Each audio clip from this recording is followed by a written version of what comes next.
Hello, everyone. Welcome to Hit Fantasy, your top source for all cricket analysis and commentary. I'm your host, Sean, joined by a special guest today, Abhiram Gadiraju, founder of the Dallas Cricket Board. Happy to have you, Abhiram, today. Thank you for having me. Thank you for having me. Yeah, we're ready for a really interesting discussion. Today's topic is the ICC and the role it plays in the development of cricket within associate nations, like where we live in the United States, as well as other places like Netherlands, Canada, and these other nations that haven't really embraced cricket to the fullest, but are looking to get to that stage, like India, England, Australia, and I think Afghanistan is another good example of a team that's come from an associate nation to become a member nation. So, Abhiram, I think this is a very broad and good place to start. Do you think the ICC is doing a good job of nurturing the sport across the world? To be frank, I want to say it's a no. Just looking at the aspects of various associate nations that are playing in ICC, taking in the point of the United States, like you just said, where we live, where we see cricket growing, I think it's solely because of the money that's been there, United States. I think the investment that's been high enough in cricket, United States has been very high. I personally don't feel that it's the ICC that's doing that heavy lifting job to give financial investment like tournaments like MLC or National Cricket League. I don't think that's ICC's work. I think that's just private investments coming in from private companies to develop the sport. And that brings one point in is that if you have the money, if the country has money, then you could see cricket or any sport grow. There's no limit to that. But certain countries like Nepal, for example, Malaysia, um, they don't have. I mean, Malaysia does have money, but Nepal doesn't have. They're not financially stable to invest a lot of money into cricket. Though they have the new league now for Nepal, but you don't see that type of heavy investment, heavy growth uh, that ICC is putting in. Let me just bring some facts for you. The investments or the I think the returns that ICC gets every single year. I think this year, last year, India got 38% of that. Remember, there's like almost 100 countries that are playing cricket or ICC certified, and 38% already goes to India, and then 14% each equivalent goes to England and Australia. Then you see the next 11% or so being divided up into other associate nations, which to seem ICC is has a lot of money, but then when you divide it up, it's not as enough for these countries to being developed for grounds, or etc. When you compare with other sports, for example, like I take soccer, you see the money equivalently going to various nations, and you could also see that point in the sports where you see a soccer game versus a cricket game, right? Cricket games are more skewed. When I bring in, I'll bring an example since I watch a little bit of soccer as well. When I see a game like Bangladesh versus Australia or a Nepal versus Australia, for example, at Dubai, and when I see like Ghana versus Argentina in soccer, which one's more skewed? Immediately, you think that's going to be the cricket one's going to be more skewed, and that's definitely more correct because the upbringing of the sport, naturally, you need more investment in cricket, which you can't change that at all. But what you can change is the infrastructure for these associate nations to grow. You saw many countries like Kenya, for example, or Zimbabwe, who were thriving in the 90s and early 2000s, but they're gone now. They're gone, and you can't stop that. ICC can't. FIFA's not doing that, right? When you bring in, for example, Ghana versus Argentina, you actually saw Saudi Arabia won against Argentina in 2024 FIFA World Cup. Saudi Arabia has money, but they're not highly qualified or up in the rankings to be one of the best countries in soccer. They still get investment from FIFA and also from obviously the government or the country of Saudi Arabia. But taking consideration, right, you need to invest a lot in associate nations. One thing I definitely liked from the 2024 T20 World Cup was having a host nation, which is an associate nation that was playing, which is United States. I love that idea. That brings development for cricket into the United States. We just saw a baseball stadium being renovated for the MLC. We saw a new you saw a new cricket stadium open in New York. That's happening. It's growing like that. when we target different nations, especially in a thriving format of T20, which is going to stay for years along, right? You can try hosting in countries that actually have money. For example, Japan plays cricket, Italy plays cricket. They're economically good. You can put cricket over there. You can put emerging, the emerging format right now for cricket is T20. Try putting the World Cup there. See if that happens, if it works out or not. We saw Hong Kong Sixes happening right now in the tournament in Hong Kong. Try putting it there. See if it works out or not. That economically develops more. It's better for the country, more tourist attractions. If you see at least the tenth of India population going to Hong Kong and watching that, that's huge revenue for Hong Kong. You see a lot more traction globally as well. The same thing happened in the United States when the World Cup was happening. People across the country, not only people from the Indian subcontinent, but also people who don't watch cricket, were learning about the sport, which was really good to see. That's how you grow cricket. Um, sure, associate nations may not have that interest, but when you just forcibly when ICC puts a lot more investment into the associate nations to build stadiums, to build that attraction for the World Cup, it's way more better. Um, for example, Japan has a cricket team. You could try putting it there. They're economically good. Try putting it there, see if it works out or not. I think that's what we should try. 2027 World Cup is happening in South Africa and Namibia as well, which I think ICC might be leaning towards. I'm not sure if their actual idea is like to lean towards putting in associate nations. But what they did is I think they're putting it in South Africa and Namibia for 2027 ODI World Cup. But here's the thing: the ODI is dying out, right? People are rarely going to watch ODI, and that brings me to another point where you have three formats. One format they're trying to revive or resurrect, which is test matches. Um, Other formats it's thriving a lot, which is T20. ODI is just gone. It's out of the blue. People rarely watch ODI matches now, unless it's good teams. It's a hefty match that's happening. Other than that, no one's gonna watch an associate nation against a very good team ODI match. It doesn't work out like that. Um, for example, when I talk about test matches, people are trying to resurrect test matches. My personal opinion is don't put the test matches at places where people are not going to go to stadium and watch. For example, I might even be saying India as well. People wouldn't invest money to go watch a test match for 7 8 hours, even though India is playing. But on the other hand, when you go to England or Australia, you're going to see packs of crowds coming in, even though it's not a heavy weighted match. If Australia's playing or if England's playing, they're gonna go watch it. So I think my personal opinion is when you're gonna have test matches, and test matches are basically on life support now, and you're trying to resurrect them. The only way you could do it is put it in these two nations, England or Australia. Stop putting in other nations. I just waste money first thing, and people are not gonna go live and watch it in the stadium. They're gonna watch it at their houses. That's more convenient for them. I'd rather look at the scorecard, once in a while when I'm at work or something like that, than go waste money and go watch it for 7 8 hours in the heat or whatever it might be. Um, when you're trying to resurrect test matches, the biggest rivalry right now for any cricket or any sport you could say is India Pakistan. India Pakistan probably haven't played test matches since about 15 years. It could be possibly to the political issues. Leave that alone, but just the fact of actually resurrecting the test matches. Why don't you play India Pakistan once in a while? The WTC cycle is like a tournament when you think about it. It's you when you make it a top two in the WTC cycle, you play in the finals. So why don't India Pakistan play in this tournament cycle for test matches? You could host it in Dubai. You could host it in Lords. Imagine watching India Pakistan in Lords or India Pakistan in Perth. Yeah. That's very exciting. Um, that brings me to another point of actually putting India Pakistan in another associate nation like United States or whatever it might be. That brings the whole vibe of cricket back again.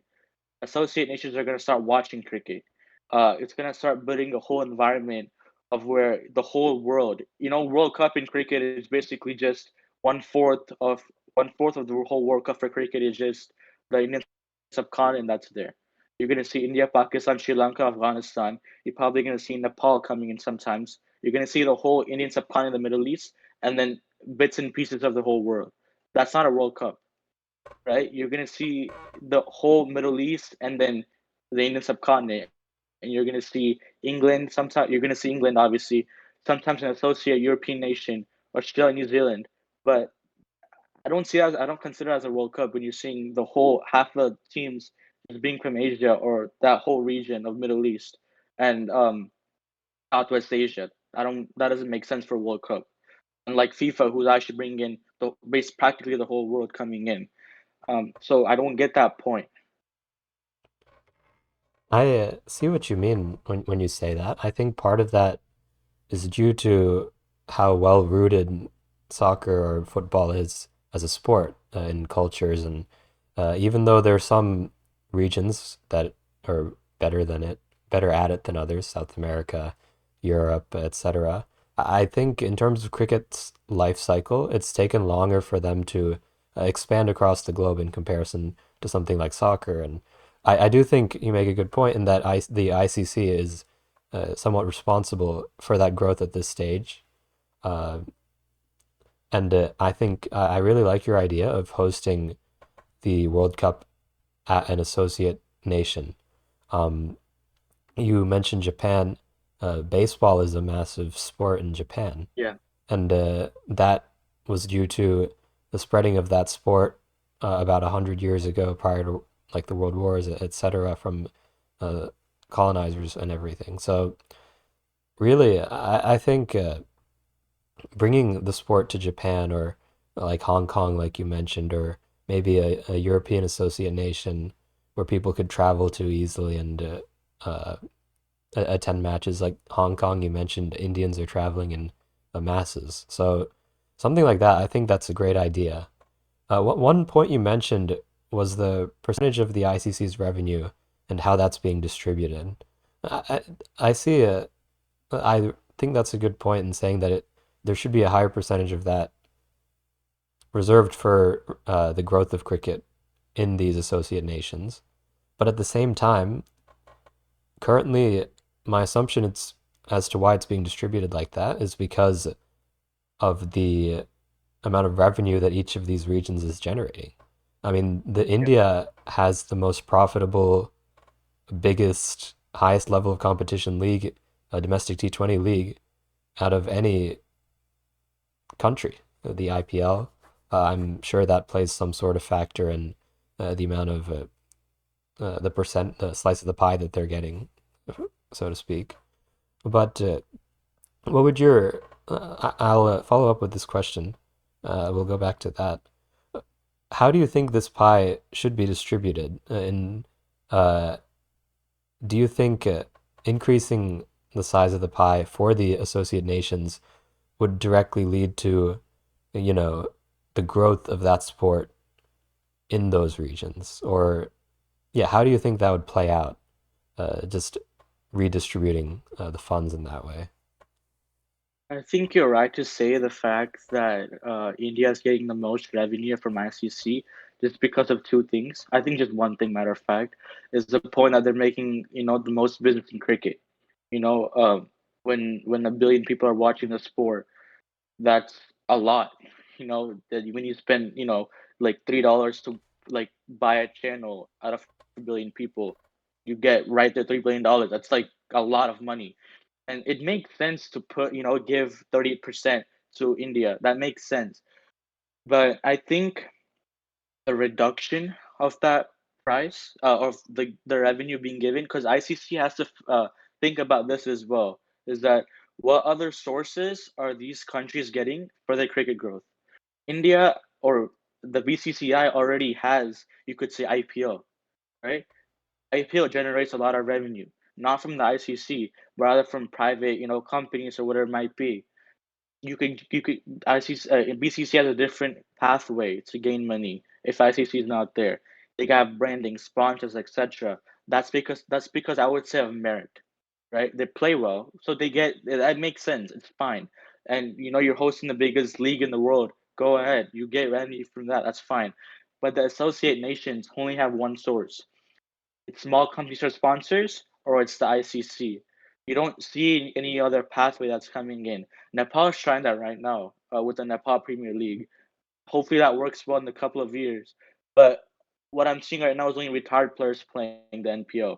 Martin Guptill, Shikhar Dhawan. But it's not growing. You're not going to see that quick growth coming in. Um, And when ICC has to see that point is that when these countries don't have another source of income other than me, that means I need to spend a lot more time in them. And with coincidence, these countries are associate nations that need the growth of cricket.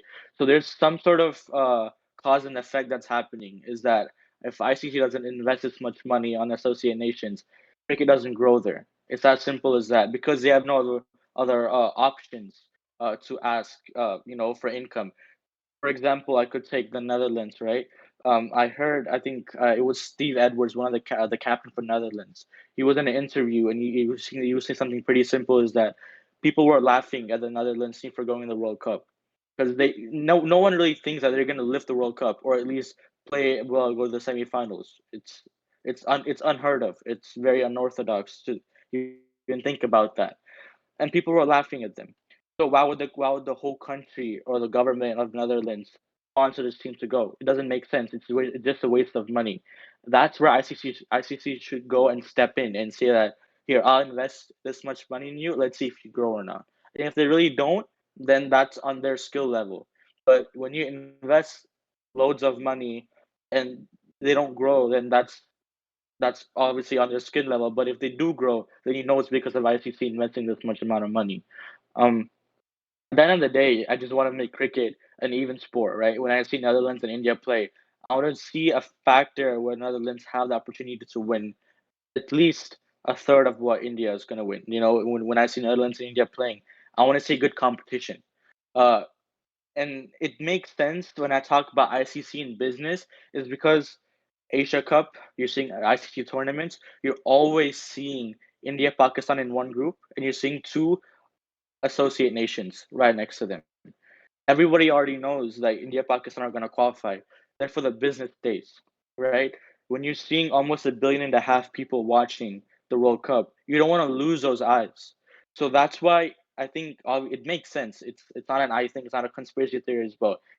It's always India, Pakistan, and I believe for this World Cup, the 2026 one, it's India, Pakistan.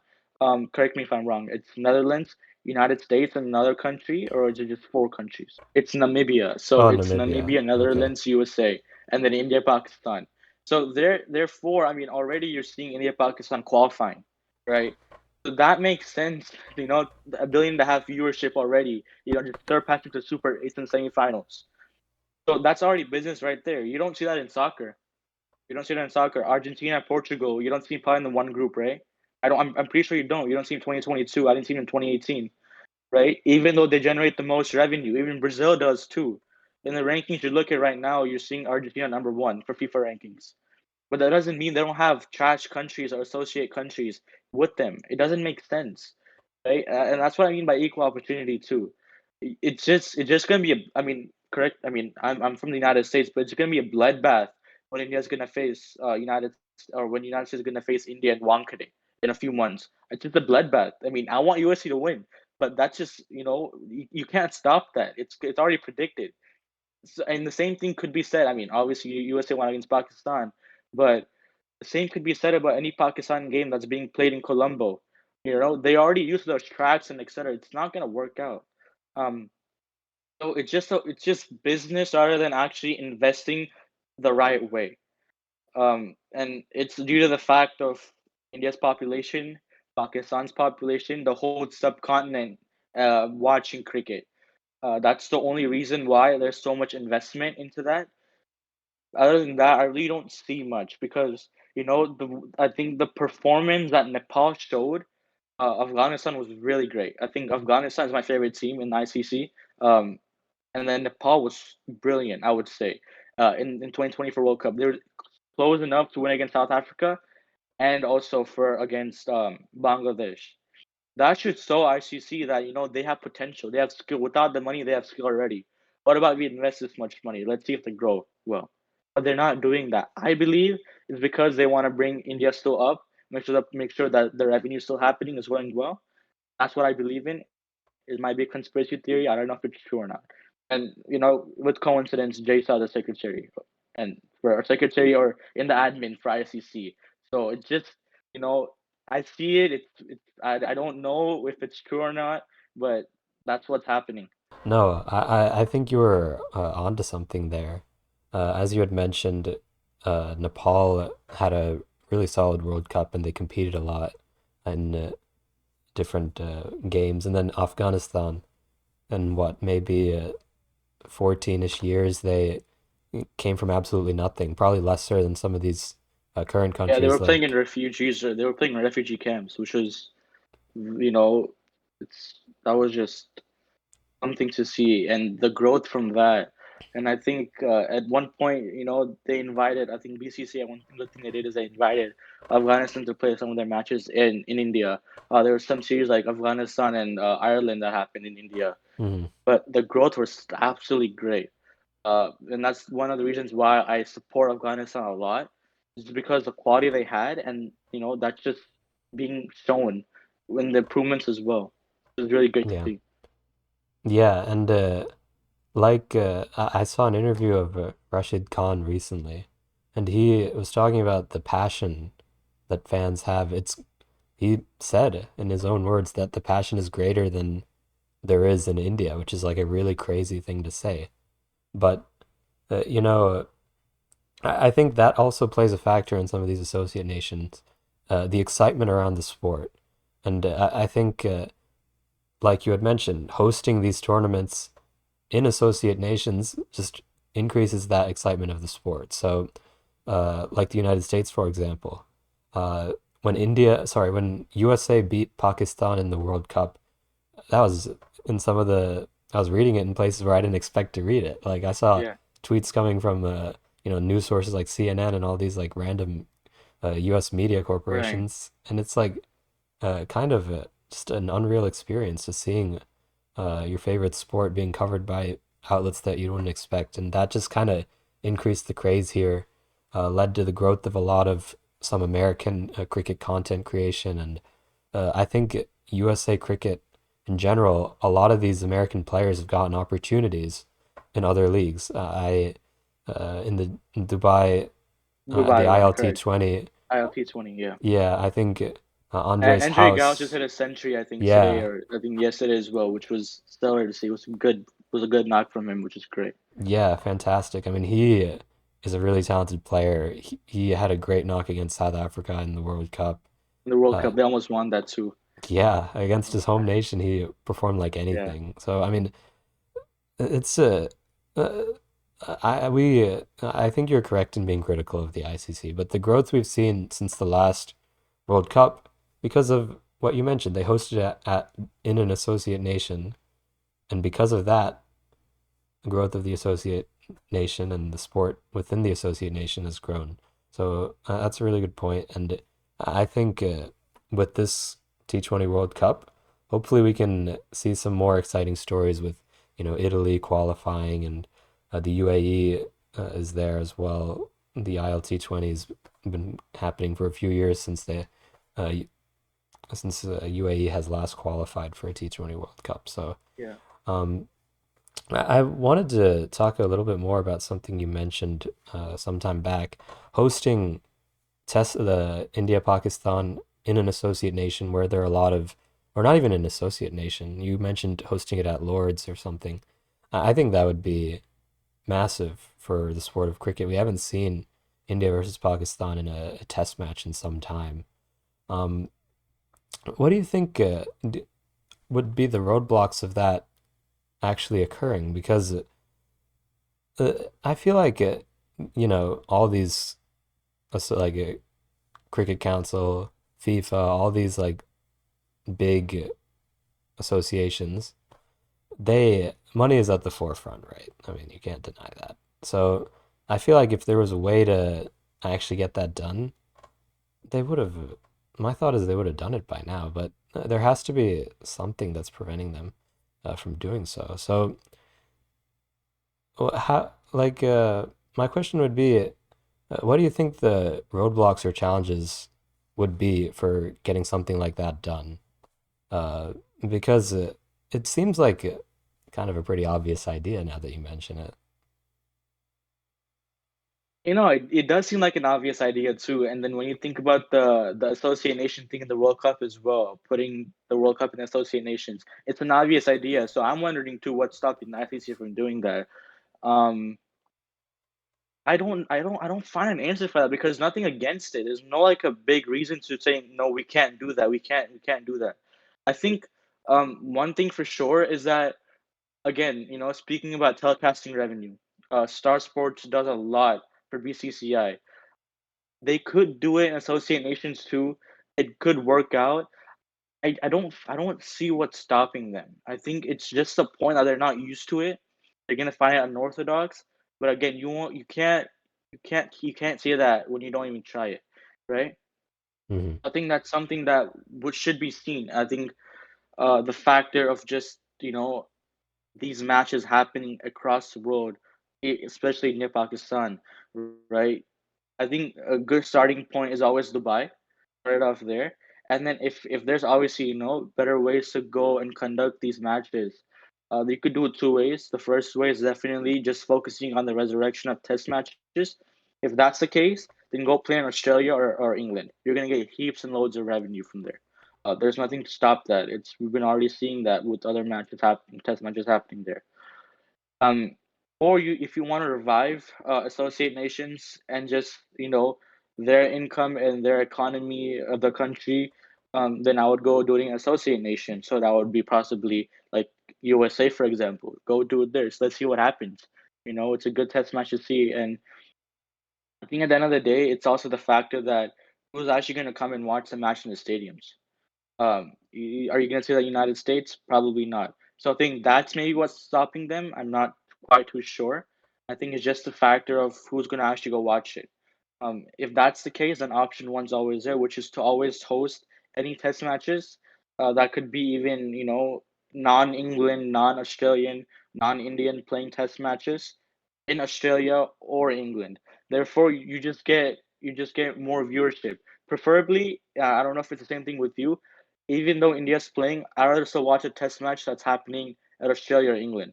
I would love to see a test match happen in Perth any day rather than Yeah, Ahmedabad or Eden Gardens. That's yeah, just the way I preferably want to watch it. Or even, if you ask me, would you rather watch test match in MH Thunberg Stadium or Lords? I would prefer Lords at Headingley, yeah. right? It's just, it captures the eyes a lot more better. Possibly because of the fans. I want to see that whole vibe happen for test matches. So, and there's a good load of Indian subcontinent people population in both these countries as well. So even if you're playing supposedly like a Bangladesh or Sri Lanka test match, you could put that in Lords or in an MCG, and you could still see a little bit of viewership. And the point is, you're gonna actually see good quality cricket happening in these grounds, right? Which is great to see, rather than seeing it in Dhaka or Colombo. That's just the way that I've been seeing cricket for almost 10 years. I'd rather see a test match in Perth and not in Delhi or in Chennai. So just something that occurs to me in viewership terms as well. But talking about the point of India Pakistan, uh, preferably, if you want the resurrection of test matches, you're supposed to play it in England or Australia. It just goes to test matches a lot better, and it's supply demand basically as well. The more often you do it, it doesn't make that uniqueness point of India Pakistan. So doing it once in a while is fine, maybe 3 months or so, to bring the test back, sort of like the Ashes basically. Um, because if you play in England, Australia quite often every single year, it loses the unique point, it loses its niche. We need that for India, Pakistan as well. So to preserve it, do it like every single year, every like 6 months or every quarterly. It makes a little bit more sense to preserve that uniqueness in the test matches. So that rivalry from limited overs should possibly go back to test cricket, so test cricket can grow again. Um, if people talking about test cricket growing and etc. I don't know why it never occurs to them is that the greatest rivalry is not playing in test cricket, and that's the only way that could grow test cricket. You're seeing in Australia getting viewership. Try India Pakistan, it could be that 3 or 4 times more greater than that, and 5 days of that too. I think I would if I was working, if I had a job, I would miss work and just go watch India Pakistan at Melbourne or in Lords. But it's just a whole different vibe again. Yeah, no. I mean, you mentioned that idea in this recording session we had, and I'm 100% behind it. I don't think there would be any shortage of fans coming into the stadium. Y I'm sure you know there's so many people of Indian descent, of Pakistani descent in Australia, as well as England, especially. In England, it's a very high density of those people. So, I mean, I think that's just a really good idea. And if they could bring back the best rivalry in Test cricket, I think that would be really awesome. But you mentioned Test cricket. I was, I think, recent. If correct me if I'm wrong, but Afghanistan played a couple Test matches recently. I think like not recently, but I think some point within the last 5 years, they've played some test matches uh, and everything. So, what would your thoughts be of increasing the number of test playing nations? Like, and perhaps that could be the way to increase the quality of cricketers coming out of some of these nations, and then as a result, could potentially expand the just help grow cricket in these places. I know it's like a bit of a far-fetched idea and may or may Yeah, not work, I think but yeah, I yeah, understand what you're saying. Yeah. So first of all, Test cricket used to be the only format in cricket, so it made sense to get a test, to get like a test membership to actually, be allowed to play test matches. Back then, there was only like 60 overs. I think it was the World Cup format then, and then test matches. Getting a test match, membership to go actually play test matches for a country was huge. But now you don't really need that, especially when you're seeing associate nations again like Ireland, Zimbabwe. Uh, they don't really care about test matches because they can present themselves a lot more better in T20. Um, Zimbabwe beating Pakistan 2022 T20 World Cup was huge. Zimbabwe beating in India in Zimbabwe, I think it was last year. yeah, yeah, Zimbabwe India had a T20 series that was huge. Ireland beating England consecutively, I think in both of the World Cups, and it's just the fact that people really don't care about Test membership anymore. It doesn't give that value to them. I think that the reason why is that because there's a better format now. You know, it's more engaging to the fans. The fans back then, 50 years ago, only had two formats, which was the World Cup format and which was the Test match format. So if they only had two options, they would obviously have no other option but to sit 5 days and watch the country play. Now you have a format that's like 2.5 hours or 3 hours long. I would watch that. It's more fast. It's more dynamic. So uh, to bring back all the teams into playing, I think I would do that as the first thing. I don't know why you're stopping them. Like any team that doesn't have an ICC test membership, why are you stopping? There's no point anymore. There's no value to that. You know what's gonna happen if Japan plays or not doesn't play. So I don't see the point of why you're stopping certain countries to play. You bring the point of Afghanistan, for example. Afghanistan had the first test series in India. They horribly lost that. That's fine, but again, the more they play against these better countries, right, the more frequent. And talking about Afghanistan again, because I hardly support Afghanistan ever since I've been watching international cricket. They've grown a lot. They've talking about India as well. They tied with India to 2018 Asia Cup. They nearly won against India 2019 World Cup.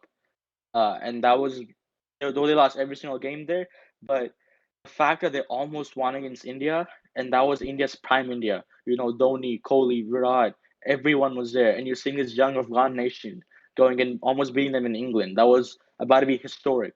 They lost that game, but they're close enough. You're seeing a lot. You're seeing one T20 series like a couple of years ago, Afghanistan, India, and Afghanistan put a super over out of nowhere against India. It was Gulbuddin Naib who brought it to last ball, 2 of 1, and super over came. I think it went to double super over as well. Correct me if I'm wrong there. So that happened, and it's growing. The cricket, the growth of cricket in Afghanistan is growing. They beat England, they beat Australia, they beat New Zealand. So they beat South Africa as well. So why isn't the formal like the nations that are India or even Australia, England, they're stopping because of political reasons, which I don't support. But when you're stopping Afghanistan from playing against quality cricket, their quality decreases because all they're playing against is associate nations. Again, they don't have enough quality. So even though Afghanistan's up in the rankings, right? You're still seeing Afghanistan playing in Zimbabwe, Ireland. When you keep playing against these nations, you're not going to get enough growth. You need more harder practice. ensure to go, you go all the way.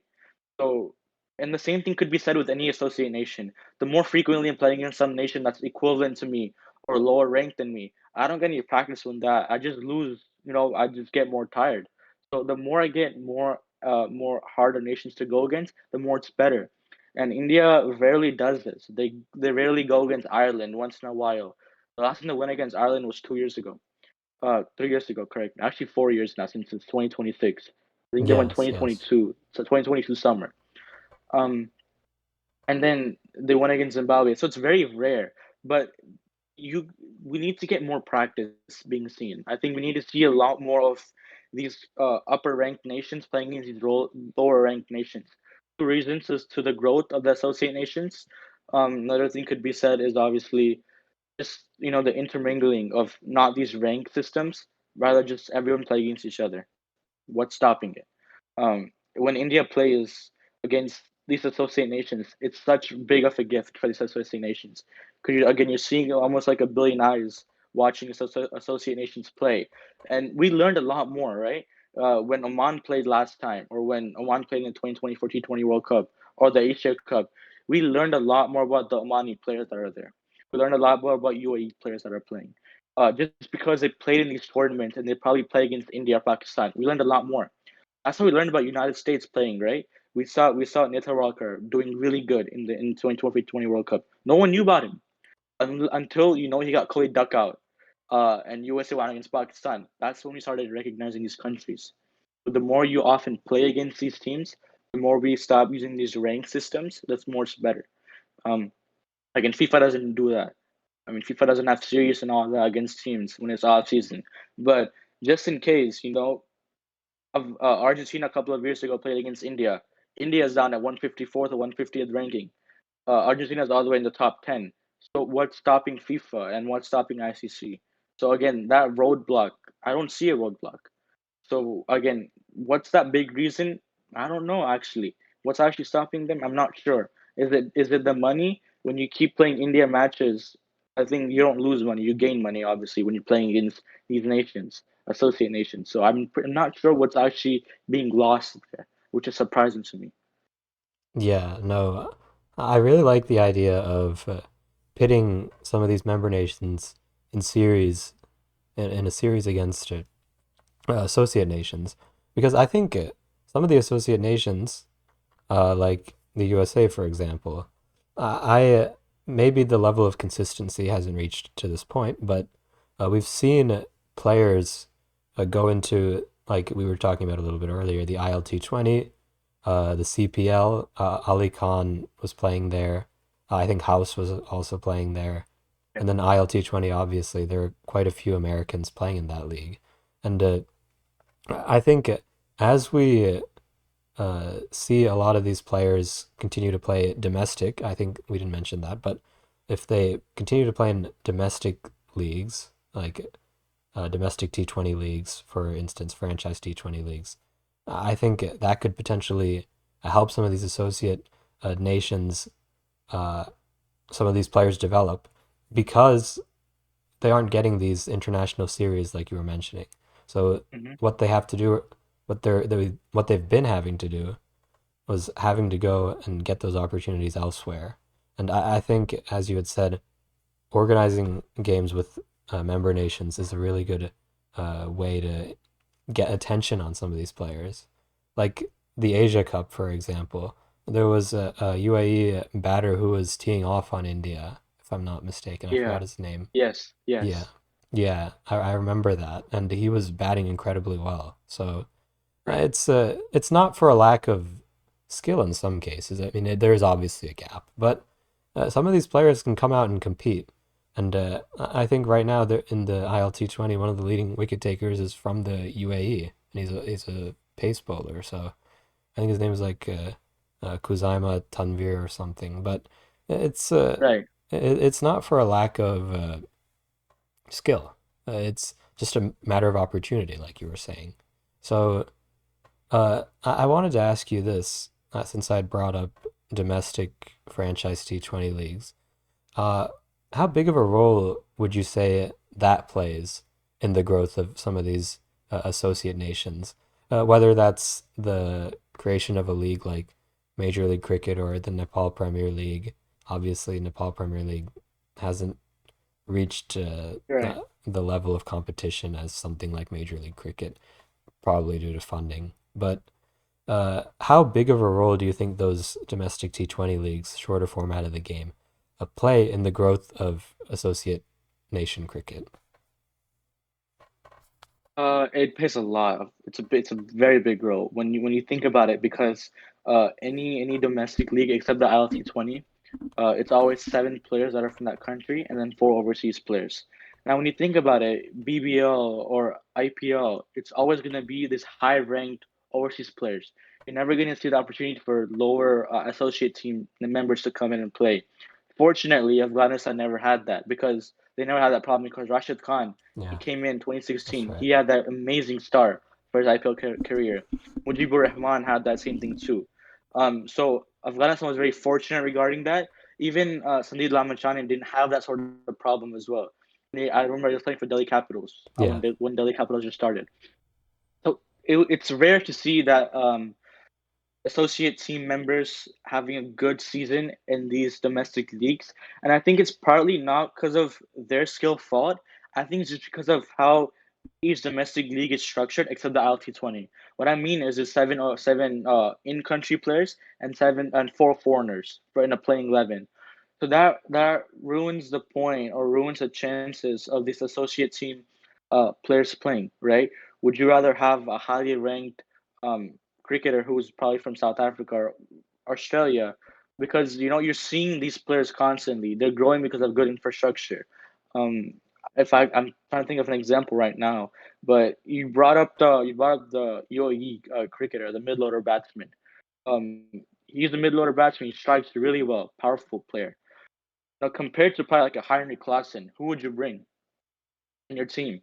So just thinking about that same thing, right? Heinrich Klaassen had more exposure to cricket. That could be in his 10 years of cricket. You could see him playing in multiple leagues. South Africa is a good nation of playing against Australia and other countries. UAE doesn't have that. They didn't have the same exact exposure to cricket as South Africa did. So that brings that element oozes into IPL too. And is it that UAE striking batsman or Heinrich Klaassen? I would pick Heinrich Klaassen over the UAE striking batsman. It's just I didn't see a lot of the UAE striking that player. I didn't see a lot of him. It's just unfortunate. And I think the thing that ILT20 is bringing in is that um, correct me if I'm wrong. I think they don't value in the point of the UAE or not UAE, right? They don't. It could be you could be any nationality, but you just need like playing 11. You don't yeah. care. I mean, you don't have to like have like seven UAE players, right? No, no, no. Yeah, I mean, you could do that, and instead of having privately funded leagues for each country, how about having ICC making a league? Having each city from the world, like a Mumbai, like a Melbourne, like a London coming in, creating a league that ICC creates, and then you can fit, a player from each country. Like you could see like an Indian player, Australian player, a Nepali player on the same playing 11, and having like 10 cities and like major franchisee owners owning these. But ICC conducts it, not BCCI, not Australian cricket, but ICC conducts it. And you're seeing no limit into what nationality can play or how many nationalities can play in that playing 11. You could see X number of Nepalis playing if they want to, or you could see X number of Indians playing if they want to. It's just up to them. So there's no stoppage in that, and the only thing that probably would stop is skill level. So having that limit of one nationality uh, in the playing 11, so you can only have one Indian or one Nepali in this ICC new league, hypothetically speaking. So again, ICC it's in ICC's hands. They could stop that. They could bring in these new skilled players and show them to the world. I remember 2023 to 2023 World Cup. Uh, the Dutch all rounder. I think his name was Bas de Leede. I think correct me if I'm pronouncing his name wrong. Yes. Yes. We learned a lot more about him. He played so well in the World Cup. He was a great all rounder. And I got to know that his father even played cricket as well for Netherlands too. So you get to learn about these players a lot more when you actually see them play. Same thing happened with Afghanistan as well. You're seeing examples of that. When I saw Rashid Khan play first time, it was for my favorite franchise, the Sunrisers. So he performed well. I think it was the 2018 semifinals against KKR. I think he had 10 ball 34, and he picked up huge wickets in the semifinals as well when SRH was bowling. I got to know a lot more about him, and I got to know about the Afghanistan actually plays cricket. I got to see more matches of Afghanistan playing cricket, and that's how you get the exposure. And the same thing we could see with Sandeep Lamachande in Nepal. At the end of the day, you're presenting your country when you're playing an IPL or a BBL, whatever it is, right? So it's like a huge, you're carrying a lot of representation of your country, and it's sad to see that these players don't get the chance to represent themselves or represent the nation, whether it is. Um, so it's really horrible to see that happening. So I think ICC should create its own league. That's one of the main things because you can't stop IPL, you can't stop the auction system, and I think the auction system also ruins it in one way too. For IPL, uh, NFL or NBA, they don't have auctions; they have draft picks. You don't get to release players, right? It's not mandatory to release players. You can keep the players if you want to. So that ruins the whole point. Is because when I see a local talent that's more cheaper, right? Because I was watching the IPL auction this year, a couple of weeks ago, and one certain foreign player was like 75 lakhs, and one Indian player was also 75 lakhs. He's domestic, so I would consider domestic talent over this foreign nation talent, and both are uncapped. But I would consider domestic talent because he's Indian. It's an IPL league, right? Or the uncapped foreign player. I think the only team that didn't do that was SRH with Jack Edwards. He was uncapped for Australia. He came in quickly for SRH, but it plays a lot of factors in IPL, the auction system as well. And I think that's where you see a lot of uprising talent in other nations like Big Bash League or the Vitality T20 League that's happening in England as well. They don't have the auction system; they have a draft system. So you can only add on players. You can't lose players, so you don't have to lose players mandatory. So that's just the system that happens. And when you spend like 24 crores or 25 crores on a certain one player, the chances reduces for getting these uncapped foreign players, right? So it's just harsh to see certain players getting unsold when they have such a lot of talent in them and they just want to show it, but they don't have the stage to show it at all. Yeah. Uh, as you had said, there's quite a bit of foreign talent that signs up for the IPL auction each year.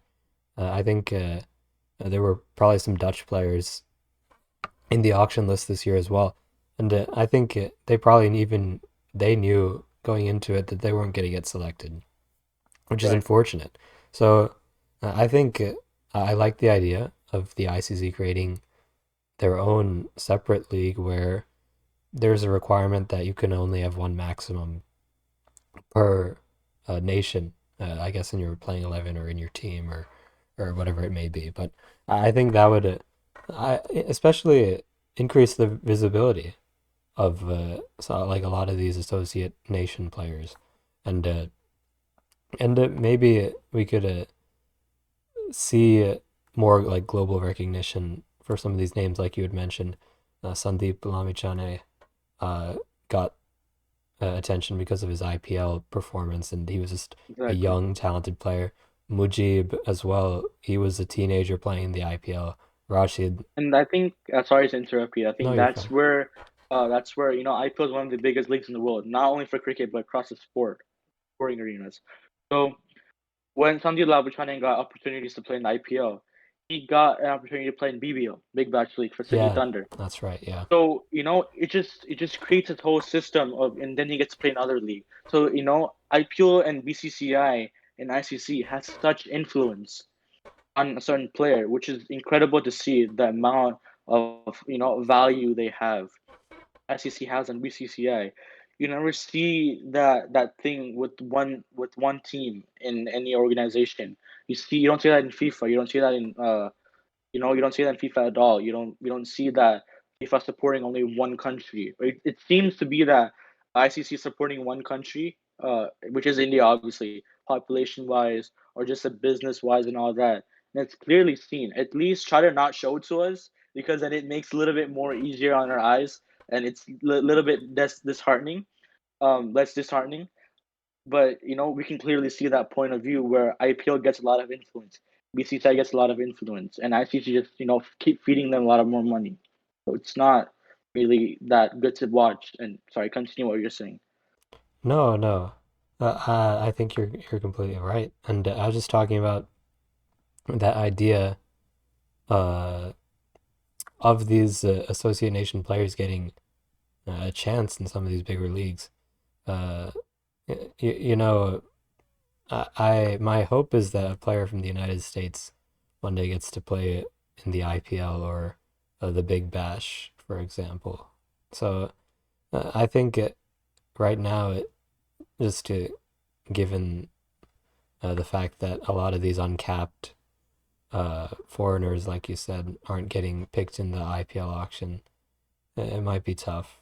And obviously, you would think that if they're from an associate nation, they'd be capped. But um, regardless, I really like that idea of the league, which has one player of each nationality. I think that just gives everybody a good opportunity.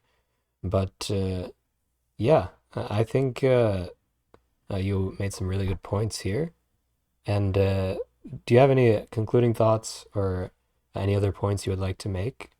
I think, I actually want to add on to one point I made, and you said about mm, United States players playing in IPL. I think Andre Gallo did get picked for KKR. I think I remember that. I'm not sure. Just check. I might be hallucinating. I'm not sure, but I think he got picked. But obviously there was I quality don't, other players ahead of him. I I don't. I don't, think I remember. I don't think Of he did. I feel like I would have remembered it if a USA player got picked. Let me just check. Yeah, but that just brings the point of. Let me just check.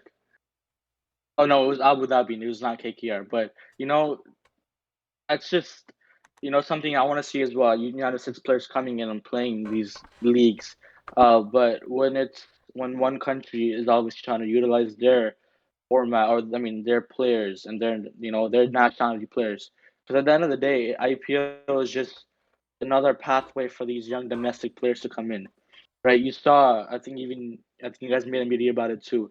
14.2 crores. He's about two uncapped players from India. So at the end of the day, I see IPL is just another pathway for Indian domestic players to represent themselves, right? You don't necessarily see the chance of uncapped or capped, uh, associate nations playing because it's the theme of the IPL or Big Bash League is for these nationality or their nationality players to come and go through. It's just another pathway. So if ICC really wants to create that pathway, either help create leagues in these associate nations, which nice and good rich leagues, or create your league yourself. So it's just again, there's no roadblocks to this. It's just how you spend your money um wisely. And I shouldn't be saying that for a multi-billionaire company or organization like ICC, but spending your money wisely and growing cricket is to be something in the eyes of ICC, which I unfortunately in the sport I love don't see, which is really disheartening, to look at, which is really bad. Yeah. Uh, let's maybe after this World Cup, we'll see, like, depending on the performance of. Yeah, I really hope Italy goes through or does something because it's gonna or any associate nation because I really want to see USA win against India that one. At least just get close to see because it's gonna be really good. The exposure that USA is gonna get in that World Cup, I think at Wankhede against India. If USA even gets close, I think that's more than enough for associate nation like them. Yeah, 100%. Let's hope for the best in that regard. But that should be everything from me. This was a great conversation. I really enjoyed it. I think it's an important conversation to have, being constructive of what the ICC is doing. But yeah, thank you so much for joining me today, Thank you. Abhiram. And that's everything from the Hit Fantasy Podcast. We'll catch you in the next episode, everyone. Take care.